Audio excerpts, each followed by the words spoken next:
Books that स्पीकमध्ये तुम्हा सर्वांचं स्वागत आहे. चिंगी तालुक्याच्या कापड बाजारात पहिल्यांदाच गेली. रंगीबेरंगी फुललेला बाजार बघून खुश झाली. शकील तात्याने एवढी मोठी खरेदी केली की त्याची छोटीशी नॅनो गाडी तर भरून गेली. मग चिंगीने तात्यासाठी अगदी छोटीशी खरेदी केली आणि त्याने मोठी मजा आली. काय होतं बरं हे सगळं? ऐकूया गोष्टीत. गोष्टीचं नाव आहे आलेपाक. गोष्ट लिहिली आहे वसिमबरी मनेर. चित्रांकन सिद्धिवर्तक. प्रकाशन प्रथम बुक्स. गोष्टीचं वाचन असावरी दोशी. शकील तात्या आला. जांभळ्या रंगाची नॅनो घेऊन आला. तो असाच येतो मध्येच. रात्री त्याने आणि बाबाने जेवण बनवलं. आईला सुट्टी. आम्ही पिक्चर बघितला. मग बोलत बसला. आईबाबांना आवडतं त्याचं ऐकायला. पहाटे बाबा धारा काढायला गेला. शकील तात्या उशिरा उठला. मग आई, मी आणि शकील तात्या वासरू बघायला गेलो. बाबाची बंडी बघून तात्या म्हणाला, मला पण दे ना बंडी घालायला. अरे माझी राहू दे, मला तुला नवीन घेतो. बाबा त्याला म्हणाला. आम्ही बंडी घ्यायला गेलो तालुक्याला. मी गाडीत पुढे बसले. गाणी वाजवली. रंगीबेरंगी बाजार भरला होता. बाबा ओळखीचं दुकान शोधू लागला. मी पहिल्यांदाच हा बाजार पाहिला. फुललेला कापडाचा बाजार. मला तर मज्जा आली. तिथे आम्ही तात्यासाठी बंडी बघितली, पण तात्या त्यात मावेच ना.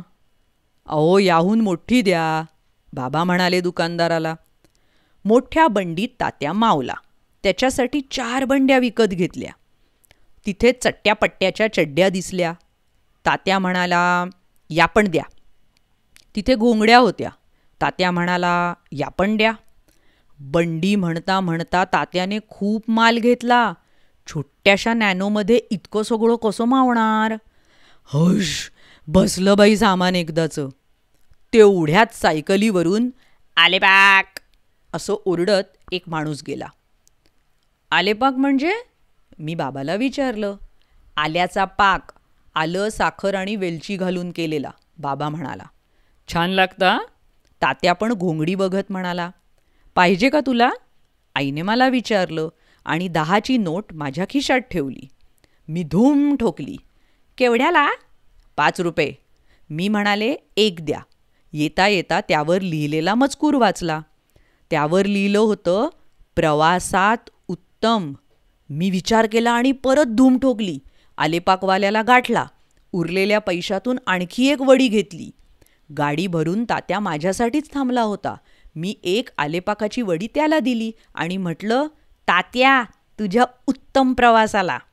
तात्या एकदम खुश झाला आणि म्हणाला, थँक्यू चिंगी, ही छोटी वडी मावेल बरं का माझ्या गाडीत. आलेपाकाची वडी घेऊन शकील तात्या प्रवासाला निघून गेला. किती छोटीशी आणि सुंदर गोष्ट होती. अजून अशा अनेक गोष्टी ऐकण्यासाठी बुक्स दॅट स्पीक या चॅनलला जरूर भेट द्या. यूट्यूबवर, अनेक पॉडकास्टिंग चॅनल्सवर. इंस्टाग्राम ID आहे बुक्स दॅट स्पीक. भेटूया पुढल्या प्रस्तुतीत. Bye bye. धन्यवाद.